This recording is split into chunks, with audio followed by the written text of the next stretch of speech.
Saudara-saudara yang terkasih di dalam Tuhan Yesus Kristus, damai sejahtera dari Allah Bapa menyertai kita semua. Kembali kita berjumpa dalam sapaan firman Tuhan sesuai dengan Nats Almanak Gereja Kalimantan Evangelis di hari ini, Jumat 18 Juni 2021. Bersama saya Vikaris Ranu Wijayanto, saya ingin mengajak saudara-saudari sekalian untuk bersama-sama merenungkan firman Tuhan dari Kisah Para Rasul pasal yang ke-21 ayat yang pertama hingga ayat yang ke-16. Ada dua judul perikop bagi kita di pagi hari ini, yaitu Paulus di Tirus dan di Kaisarea. Kemudian yang kedua ada pertemuan Paulus dengan Yakobus di Yerusalem. Mari bersama-sama sebelum kita mendengarkan bacaan firman Tuhan ini dan bersama merenungkannya, mari kita berdoa. Bapa di sorga, kembali kami datang ke dalam hadirat-Mu yang kudus, di mana pagi hari ini kami boleh bangun dengan merasakan sukacita yang luar biasa yang Tuhan boleh berikan.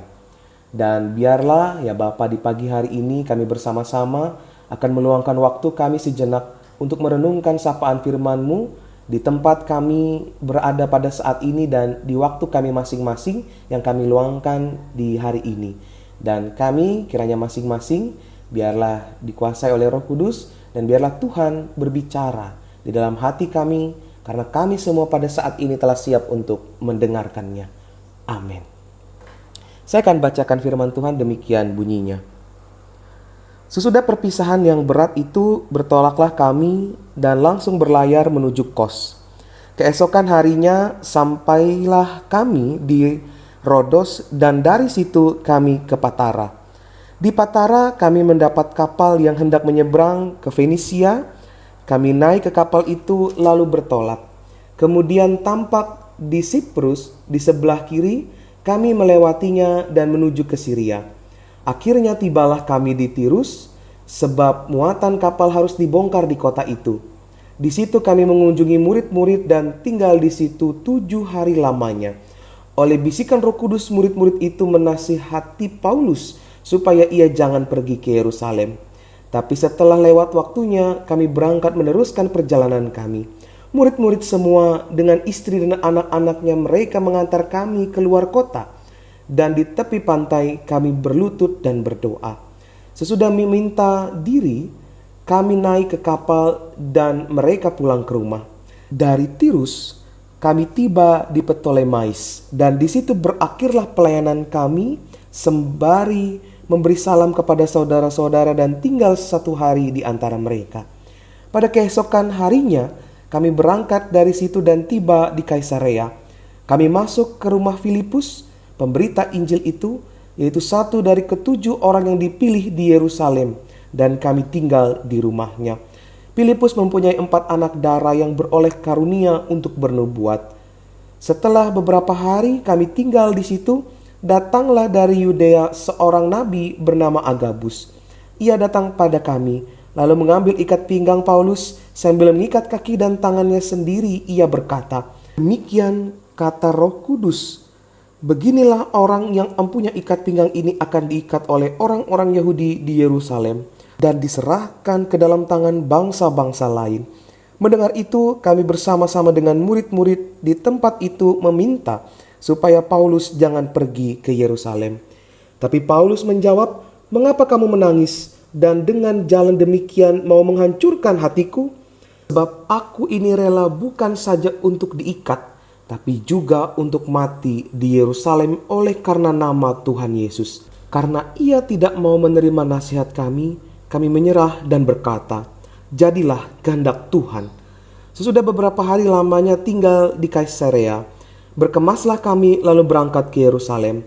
Bersama-sama dengan kami turut juga beberapa murid dari Kaisarea.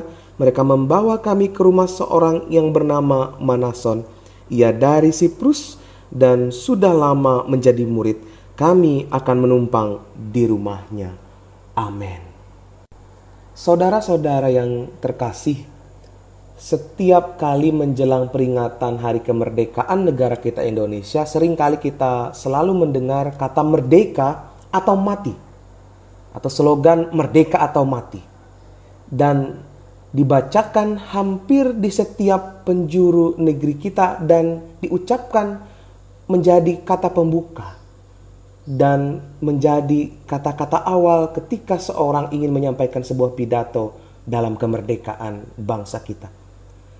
Slogan itu bermaksud mengingatkan seluruh bangsa Indonesia bahwasanya kemerdekaan itu diraih dengan perjuangan berat dan kegigihan untuk mencapai suatu tujuan dengan harga berapapun yang tidak ternilai. Dalam nats hari ini menceritakan tentang perjalanan Paulus atau menjadi bagian tahap akhir menuju ke Yerusalem.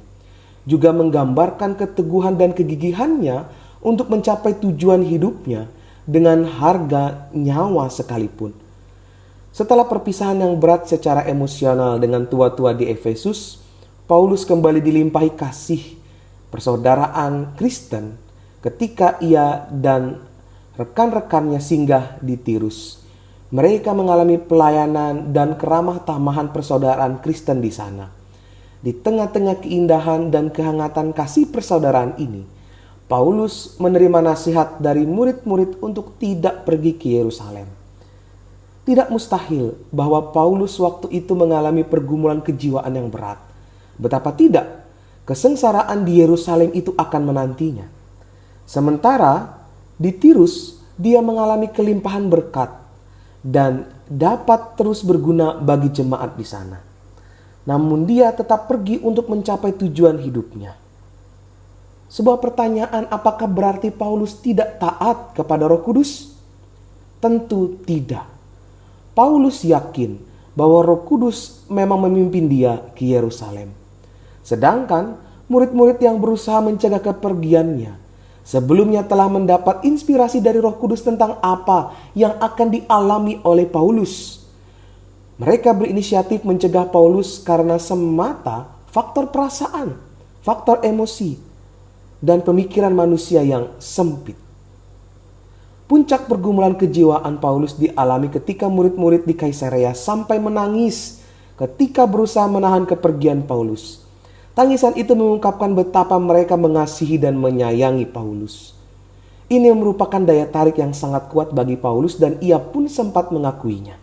Namun, akhirnya ia keluar sebagai pemenang dalam tarik-menarik itu.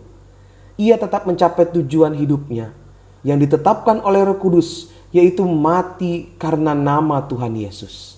Saudara-saudaraku, mari kita hari ini merenungkan suatu hal, bahwa perjuangan itu mahal harganya. Perjuangan untuk mencapai kemerdekaan itu perlu perjuangan yang sangat mahal dan tidak terbayarkan karena harus ada ribuan nyawa yang hilang. Demikian juga perjuangan untuk mengabarkan Injil.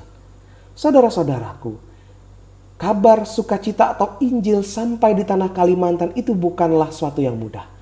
Harus ada pengorbanan.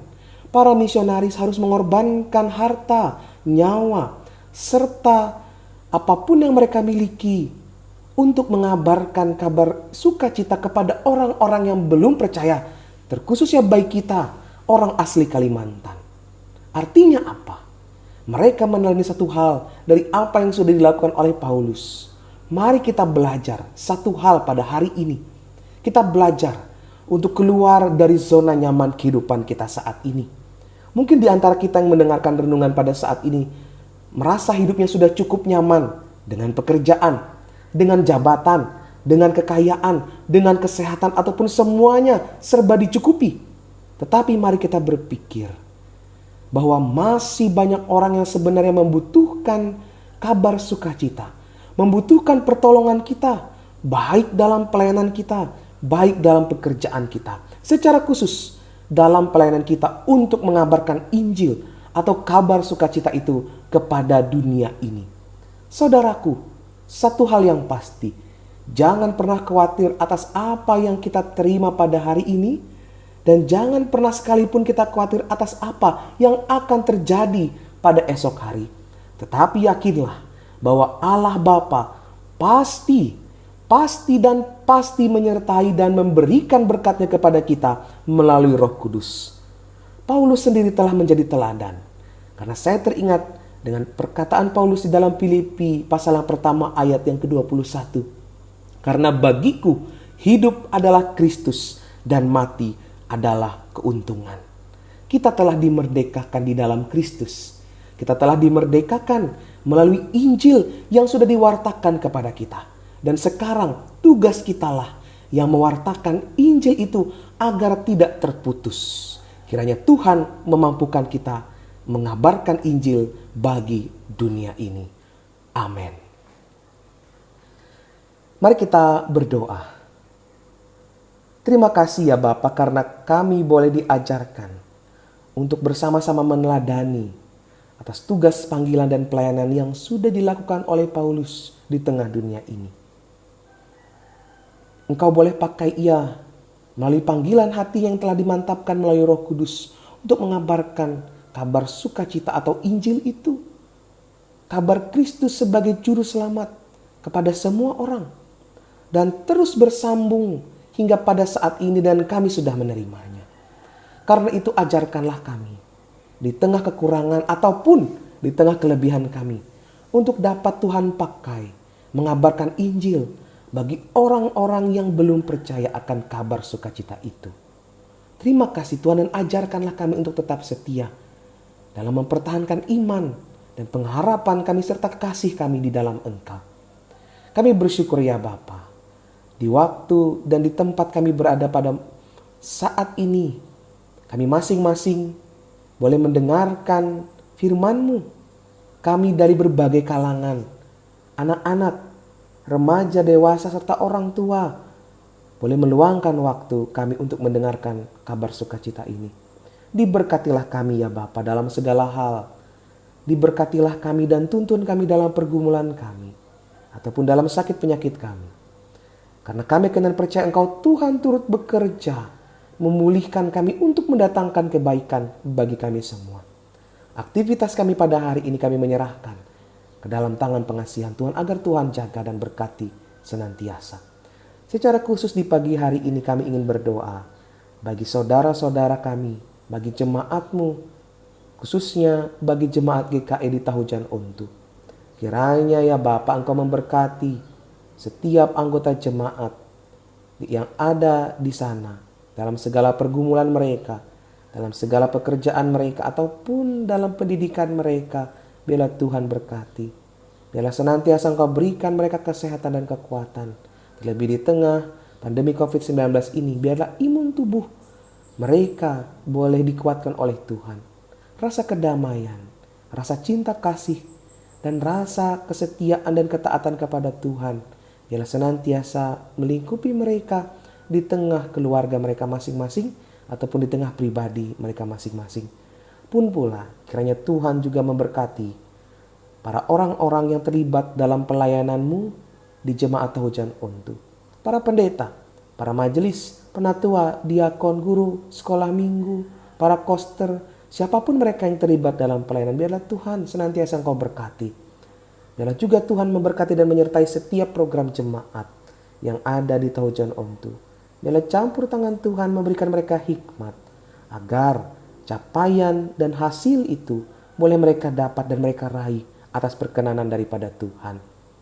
Dan terima kasih ya Tuhan, ini seru dan doa kami. Biarlah jadi semua ini atas kehendak Tuhan saja, bukan kehendak kami yang jadi. Kami alaskan doa ini dengan doa yang telah Engkau ajarkan kepada kami semua melalui murid-murid-Mu. Doa Bapa kami. Bapa kami yang ada di sorga, dikuduskanlah nama-Mu, datanglah kerajaan-Mu, jadilah kehendak-Mu di bumi seperti di sorga. Berikanlah kami pada hari ini makanan kami yang secukupnya, dan ampunilah kami akan kesalahan kami, seperti kami juga mengampuni orang yang bersalah kepada kami. Dan janganlah membawa kami ke dalam pencobaan, tapi lepaskanlah kami daripada yang jahat. Karena Engkaulah yang empunya kerajaan dan kuasa dan kemuliaan sampai selama-lamanya. Amin. Terima kasih, selamat menjalankan aktivitas kita pada hari ini. Sampai berjumpa di lain waktu dan kesempatan, dan kiranya kasih Tuhan Yesus Kristus menyertai kita semua. Shalom. Tuhan memberkati engkau dan melindungi engkau. Tuhan menyinari engkau dengan wajah-Nya dan memberi engkau kasih karunia. Tuhan menghadapkan wajah-Nya kepadamu dan memberi engkau damai sejahtera. Amin.